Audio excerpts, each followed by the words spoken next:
Hello, everybody, and welcome to part two of the growth mindset. If you're listening to part two, that means you probably should go back and listen to part one. But if you've already listened to part one, then come on and finish listening to part two. So, listen, we already kind of talked about when we're discovering the growth mindset and what that will look like.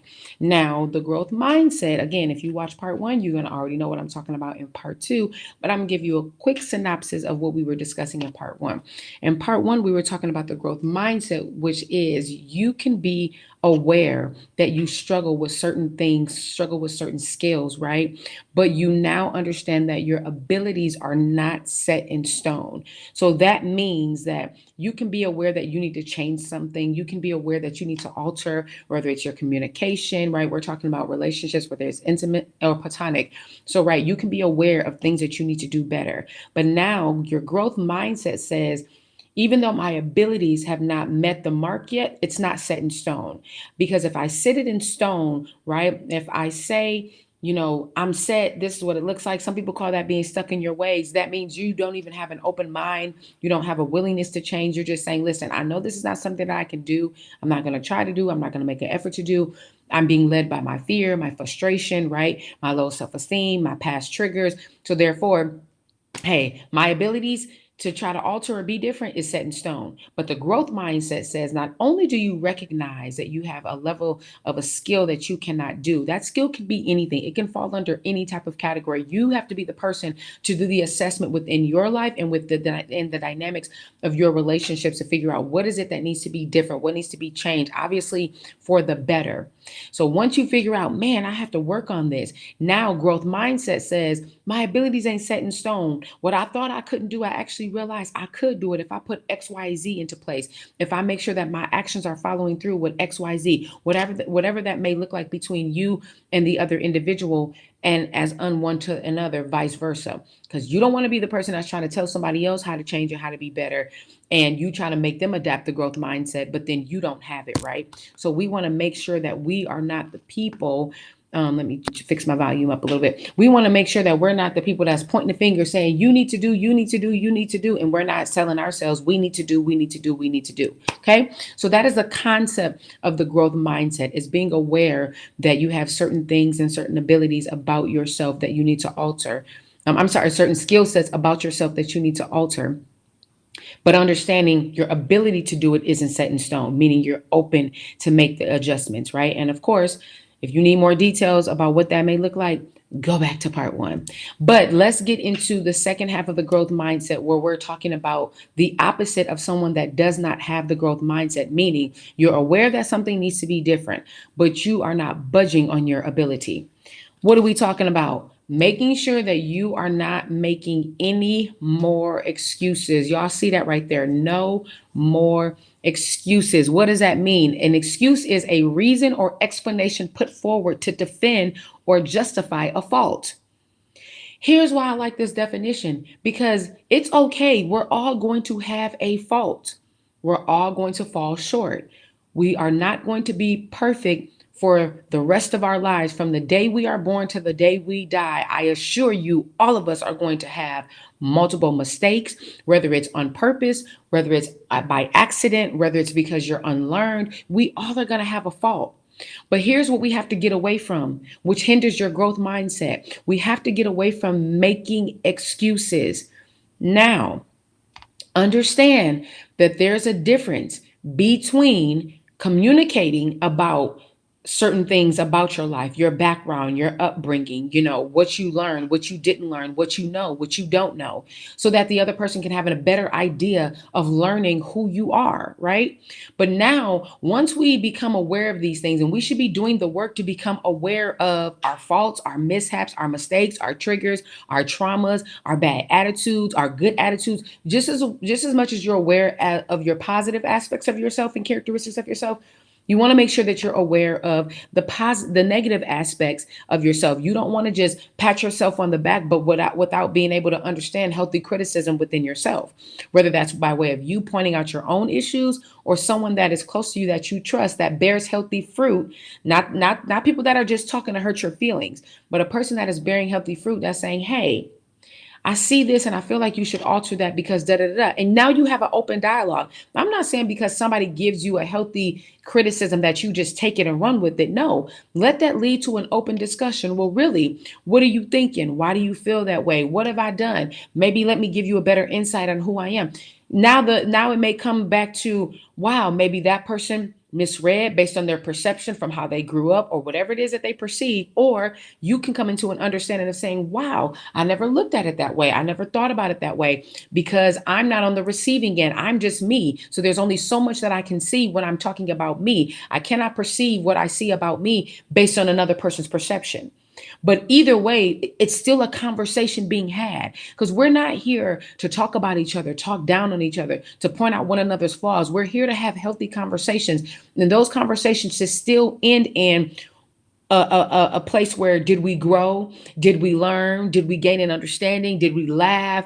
Did we say, man, this gives me something more to think about? Let me take this back a little bit and ponder on it. That's how we should be ending conversations. When someone is sitting down with me and they want to tell me about something that I need to work on within myself, I'm not looking to explain. I'm not looking to make excuses. I'm not always looking to defend or to justify. Depending on the nature of the conversation, there's multiple different perspectives and actions that can go into that. I may have to listen some. I may have to explain, oh, this is why I'm this way because of my background, because of my upbringing, or I never noticed that. Thank you for telling me that. I may have some questions, right? I may have some feedback based on me being able to learn myself. Like, so when I say this or do this, what are you hearing? That also falls into questions, but I'm also trying to open up my mind to learn how the person that I love and care about is perceiving how I'm coming off, whether it's my words, whether it's my actions, whether it's my silent demeanor, whether it's my attitude, right? Both good and bad. Okay. So we want to just make sure of that. So now let's go back to what I was saying here in this part two. We want to make sure we're not making excuses to justify or defend our fault. So when you're in the growth mindset, if fear is what's driving you, don't let the fear be the excuse of why your ability is set in stone. Or like they say, the old school people say, Jimmy stuck in a ways. Sam stuck in his ways. Papa stuck in his ways. They ain't gonna change. They older. They're not gonna change. They have no desire to change. They ain't even trying to hear it because they feel like, I've been on earth longer than you. I know more than you. Da da da. And I get that. I get that to a certain degree. Who knows where I'm gonna be when I get older? But what I'm saying is, if you understand that there's something about you that needs to be altered. I use the word change, but I like to be careful with that because, we're not here to force anybody to change. You should have a willingness and a desire to be better.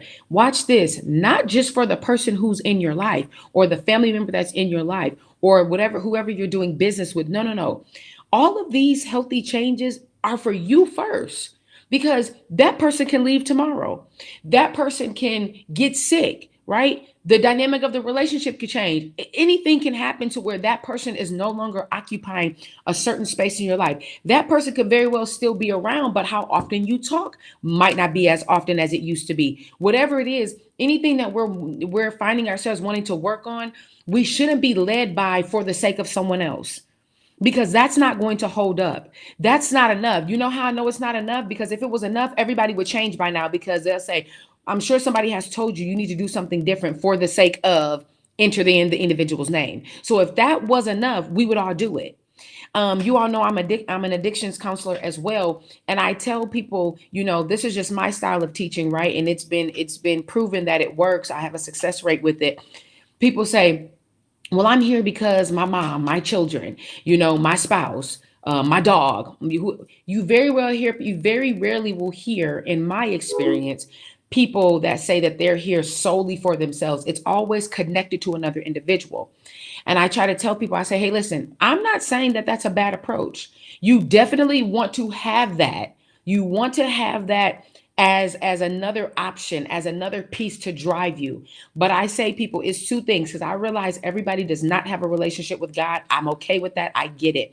But I tell people, if you don't have two things in place that is driving you to be better, or that is driving you to change and be better, and to not have the addiction anymore, or to really work on not relapsing, et cetera, et cetera, et cetera, the drive can't be because of other people. Your drive has to be something that is stronger than other people, more powerful than other people. What do I mean? God and self. And sometimes we're so broken down with the way that we love ourselves, we don't even see ourselves as a high value or high commodity or as the top of the food chain. We put ourselves below everybody else. And that's not always good to do that, because when you have to fight just for you, but you don't have any value within yourself, you don't love yourself, you have no type of self esteem. And I know we fluctuate between those two. Sometimes we got good self esteem, sometimes we got low self esteem. I get that. But if you don't understand how to love yourself, if you are not your driving force with the help of the Lord, other people ain't going to get you free. It may appear that they're getting you free. A lot of them, say, "Oh, I've been in rehab multiple times, but my wife said this is my last chance." And I'm like, and you going off of the fact that your wife said this is your last chance? I get it. It sounds very heroic, but my biggest question to you is, but you don't love you enough? Because if your wife walk away today, if your wife changes her mind and says, "I don't care, you can go or you don't go," are you just gonna stop? Are you tired of being where you are? Are you tired of feeling the way you're feeling? Now, this crosses over. I'm just speaking on addiction, but I'm also talking about how we are in our lives. You wanting to be better, you wanting to be healthy, you wanting to learn a healthy way to communicate, even though we know that all of these things are going to look different. The way that I communicate is not going to be the exact same way someone else communicates, but we do understand that there's a foundation to communication. Listening, verbal cues, nonverbal cues, right? There's so many different aspects that we at least start with the foundation. So at the end of the day, you have to want these things for yourself. You shouldn't want to be better because you're tired of hurting else's feelings. Respectfully, that's not that important right now. What's important is, how is it that your lack of change making you feel? How is your lack of change hurting you? How is your lack of change hurting your mind mentally?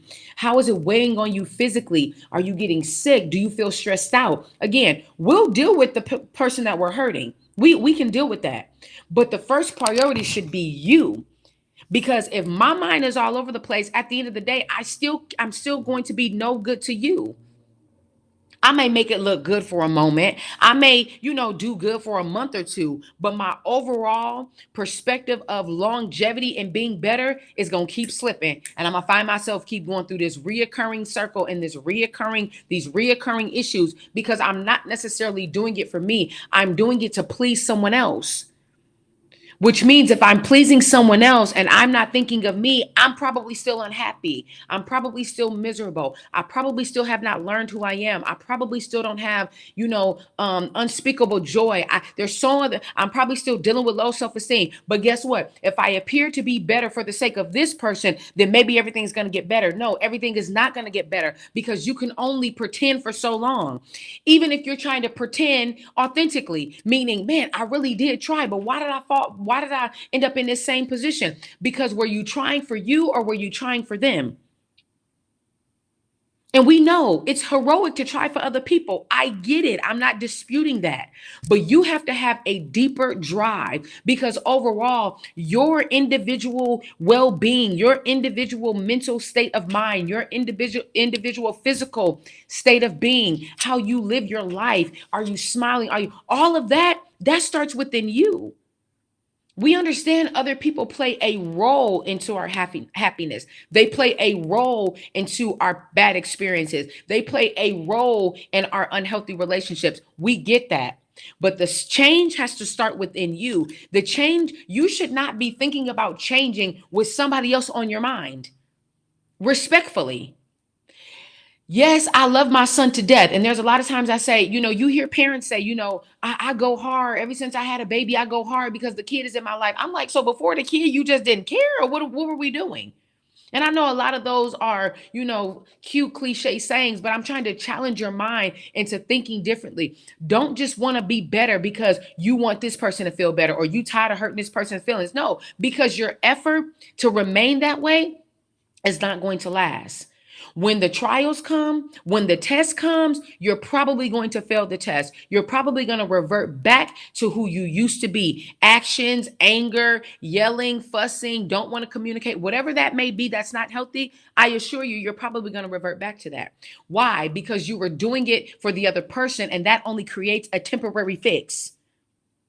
But now, if you change your mindset and say, And of course we have to be mindful what we say to people because we're not trying to hurt people's feelings. So you're not out here trying to tell people, I just realized I'm not changing for you. I'm changing for me. We're not trying to do that. But we want to create a healthy space where we say, hey, friend, business partner, mom, sister, uncle, child, whoever, son, daughter, I realize as much as my actions are hurting you, I'm aware that it's hurting you. We've talked about that it's hurting you. It's evident that it's hurting you. I get it. But I have to get to a place to where I have to be better for me first. Because if I'm not better for me first, as much as I say that I love you, I'm actually going to continue to hurt you. See, to me, and everybody's different, I understand. To me, I can take a lot. But what really gets to me is the repetitive, the same thing. Like we're talking about the same thing. You keep making the same mistake. I'm not saying that we're all not going to do that, but if we're talking about numbers, if you will, my mindset is because I understand we're not perfect. I understand a person cannot hit the target and the bullseye every single time because I can't. But my mind says, especially in terms of grace, hey, out of 10 times, 1 month you may give me 4, and then you may fail the other 6. I'm cool with that. You know why? Because that 4 is, I'm gonna be able to pull from the 4. I'm gonna be able to say, man, but I remember when they did it those 4 times. And again, we're not saying literally count, but you understand. Now I'm saying, okay, I could pull from the 4. I can pull from the 4 circumstances when something was going on and we both decided to be better. Or when I was making a mistake, you decided to be better. Or when you was making a mistake, I decided to be better. We have something to pull from. It's almost like, let me give you a different example outside of numbers. It's almost like if you're dealing with the person, right? Let's talk relationships, right? And your husband or your boyfriend or girlfriend, they have proven that they can work a good job, that they're stable, that they can provide. We're not talking about you got to be rich and making it rain, but you understand that their characteristic has shown that they have the ability to provide, to support, and to help. Now, if they get laid off, if they lose their job for whatever reason, if they fall sick, you're not going to just be like, oh, well, I don't know if I can help you. I'm sorry. You know why? Because you have enough in the tank to where you can pull from to say, you know what? But I know they're a hard worker. I know if they had it their way, they wouldn't be sick and in the hospital. I know if they had it their way, they would get another job today. So therefore, you have something to pull from to help you through the difficult time. But what's happening is a lot of us are trying to pull from an empty tank. We have no foundation. We have no connection. We have nothing that we can pull from. So what happens is you just keep getting hurt and hurt and hurt and hurt. Now it's almost like when you look at the scale is so unbalanced that it's now going to require way more than what it should to not only tip the scale even, but to now put the positive experiences higher than the negative ones. So now you're working in almost like overdrive. And so for me, I understand I'm not tripping if you make the same mistake. I'm not tripping that you got an attitude problem. Of course, we're not talking about anything crazy where you're being abusive and all of that. We're not talking about these crazy things. But guess what? It doesn't bother me that you have trauma and you have issues and you have da da da, especially if I know you're trying to work through that. And especially if I know you coming to the table saying, hey, I want to talk to you about what happened to me in my past, or you know what, I noticed this about my character. What do you think about this? See, I'm a fan of a person that can self-assess, not because you're trying to tear yourself down, but because you're in a place of where you're forever learning and you're forever evolving, where you're saying, you know what, like for me, if I know I did something wrong, I mean, I don't really think it should take somebody else to tell me what I did wrong unless I am completely oblivious. I should be able to check me. Like, Jennifer, your attitude was bad. Yeah, you can lie to everybody else, but see, I know the truth if I'm honest with myself. If you have a pure heart, at some point you should have a level of conviction like, now, even though you just tried to convince this person that you was just asking a question, you was being slick.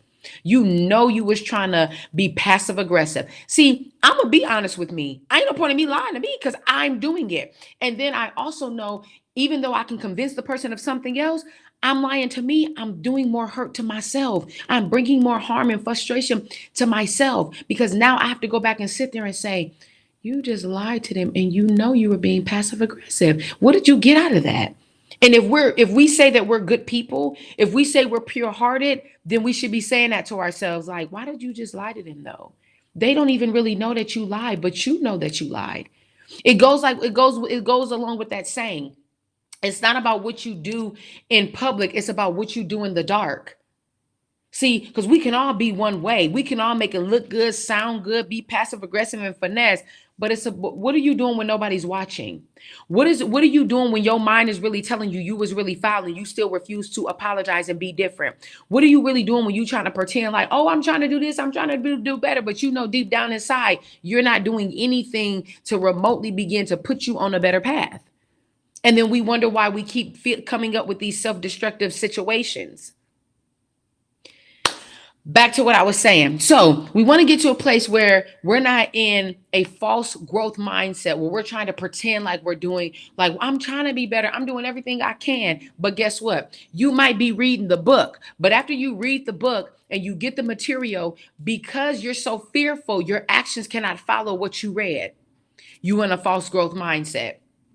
You may be getting the best advice from a therapist. I was counseling somebody the other day, and they said, well, I go to therapy. I said, well, everybody can go to therapy. It does not mean you're being productive in therapy. Why? Because if you're not being honest with the therapist, if you're not being open-minded, if you're not working on what you're supposed to be working on in between the sessions, there's multiple things that go into that, but only you know deep down. Because I am a firm believer that God does not operate that if he sees that we are doing everything that we can, right? More often than not all of these excuses, God is just going to be like, oh, well, oh, I didn't even realize you was doing everything. So what was I supposed to be doing? Well, I guess, I don't know, figure it out, still suffer, still. No, no, no, no, no, no, no, no, no.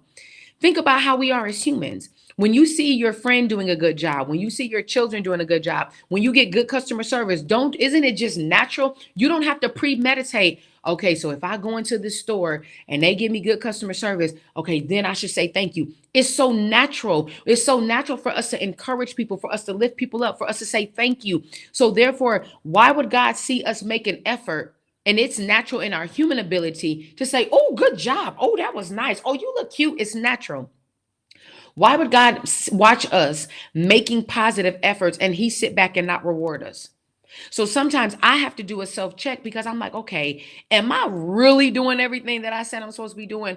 Or am I making excuses, a reason or an explanation that's put forward to defend or justify my faults or justify my actions or justify lack thereof? We got to start being honest. And now when we're in this growth mindset, we have to get to a place where there's no more excuses. You can still not be fulfilling what it is.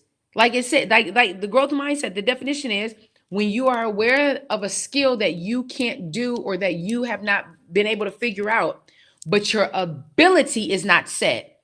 Yes, I can't do it now, but I'm not going to close myself off to my ability to make the effort to be better. So don't allow fear to hinder your ability. Don't allow your low self-esteem to hinder your ability. Don't allow the lack of love that you have for yourself to hinder your ability. Don't allow the pressure for you to please other people to hinder your ability. Don't allow the pressure that you feel because you don't want to hurt the person's feelings again to hinder your ability. In this particular perspective that we're talking about today, we're not focused on other people. We're not focused on what you did, why you did it, and why you keep repeating it. We're focusing on what is it that is continuing to stop you from your own self-gratitude, from your own happiness. If it's unforgiveness, if it's childhood trauma, if it's past relationships, if it's current relationships, if it's fear of success, fear of the future. What is my life going to look like? What am I going to be doing in 2 or 3 years? What would I be doing if this and that wasn't happening? All of that will cause you to produce a false growth mindset, which then you will find you are making excuses to justify your ability to be different, your ability to change your mind, your perception, the way you verbalize, the way you don't verbalize, the way you get to know yourself, the way you, all of that will change when you come into truth, when you walk into light.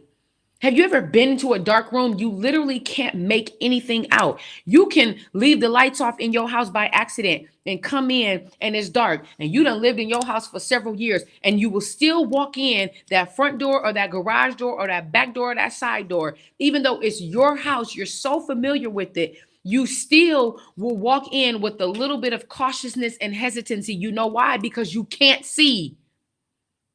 I can be upstairs in my room and I could be coming downstairs and I have lights on my stairs. But when those lights go out, I done been up and down that stairs thousands of times. You better believe I'm walking with caution. Here's another thing I'll do. I'll be trying to fiddle, even though I kind of have an idea where the light switch is. I can't get to it perfectly. So I'm just cautious until I can find it. Let me get some light in here. And I've walked up and down the stairs thousands of times.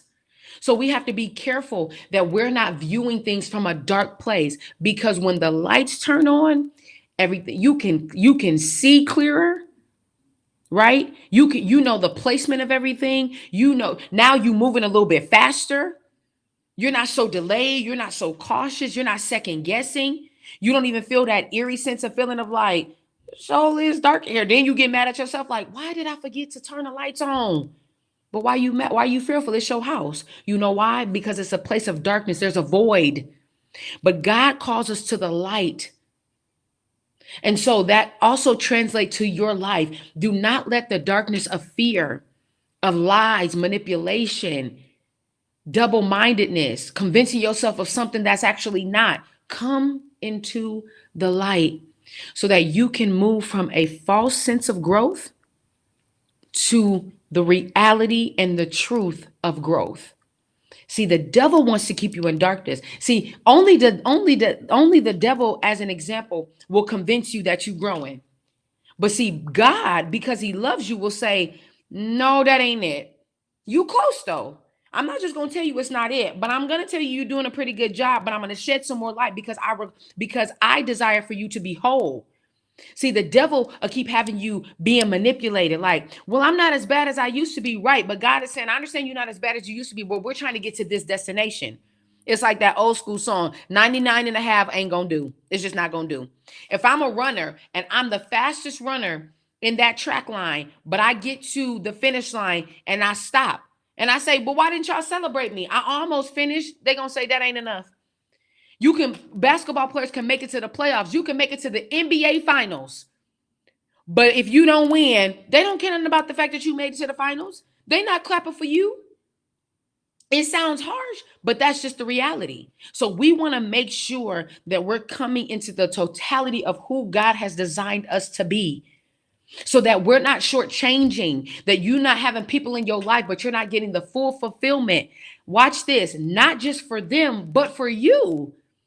You don't deserve to be treated halfway. You don't deserve to have a relationship halfway. You know the beauty and being able to feel safe and comforted and loved when you good, when you're bad, when you're up and when you're down and they still there. You know how we know? Because God does it to us every single day. And he tries to put people on earth that you can build relationships with, because I like to think that the closest that we can experience the tangible feeling and emotion from God is by way of when we birth children, because all mothers say it was when my baby came out, it was a feeling I couldn't explain, and it's through human beings. Making sense? So don't find yourself with a false level of growth. Find yourself with a healthy growth mindset, okay? Now, listen, you all know that if you want to book something with me, the information is right there on the screen, jennifercrawley86@gmail.com. I'm doing one-on-one coaching sessions, ministry engagements, women's events, whatever the case may be. If you just even want to inquire, make sure you email me. And of course, if you have the chance, you can go ahead. You see that's right there. Let me actually put it this way so that you can see it a little bit better. If you click the QR code, it'll take you straight to the Black Grace website. We have hoodies on there. Y'all know it's getting a little bit chilly, so get your hoodie. They're $60, and then there's also some mini modules on there. I also have some pre-recorded audios on there that talks about relationships and different things like that. So make sure you go and check that out. And of course, if nothing else, last but obviously not least, let me get this back on here. If you simply just want to be a blessing, I appreciate all of your gifts. Some of you may say you want to sow a seed. Some of you may just say, hey, I just want to be a blessing to the movement. What you said helped me. There's no gift too big or too small. I always say, hey, start it off by sowing just a $10 seed. There's the Cash App information, and there's the Zelle and the PayPal information. All right, everybody, I love you. Until next time, we shall talk soon. Bye.